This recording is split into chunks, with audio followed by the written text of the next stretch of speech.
guute galanni kee kayen dubbadha irra ani eenyumaanuu sin fakkeessu natti caalta maqaa gaariirra ni aribuu qaban fudheeni iyyeetan si galateeffadha du'arraa hafe har'a ga'eera si malee eenyun sababeeffadha Yesuus ya barbaachisaa koo onsisee ya jiraachisaa koo kan kooti ati si qabaachuu kootitti hin gaabbu olmaan kees narra lakkoofsan qaabu kan kooti ati kan kooti ati kan kooti ati kan kooti ati kan kooti ati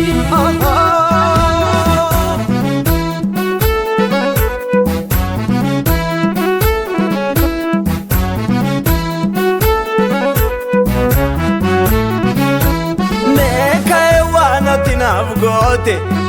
amma xiqqoo shirraa odeessa dagatamuyyuu kan kee kun hin badumne keessa oboroo ganamaan na kaasetti jaalala kee na faarfachiisa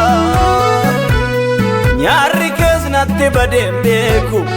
akkasumaan na gammachiisa nannabe gaarii si fakkaatu nannabe gooftaa si fakkaatu nannabe waaqa si fakkaatu nannabe janna si fakkaatu nannabe gaarii si fakkaatu nannabe gooftaa si fakkaatu nannabe waaqa si fakkaatu nannabe janna si fakkaatu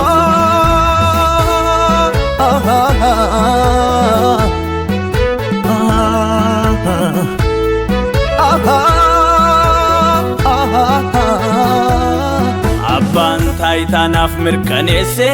qaamni dhimmisaa ilaallatus laalee madaalameen as ga'ee miti ayyaana kee kosii narraa urgufe lafa namni nan agarre dhufe fidee na dabaleem namatti ana akka waan gatii hin qabneetti of ilaalee iddoo malee taa'u carraa du'a kootii eeggachaa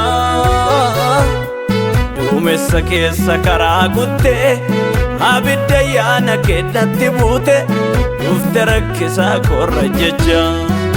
Yesuus ya barbaachisaa koo onsisee ya jiraachisaa koo kan kooti ati si qabaachuu kootitti hin gaabbu olmaan kees narra lakkoofsan qaabu kan kooti ati kan kooti ati kan kooti ati kan kooti ati kan kooti ati kan kooti ati kan kooti ati kan kooti ati kan kooti ati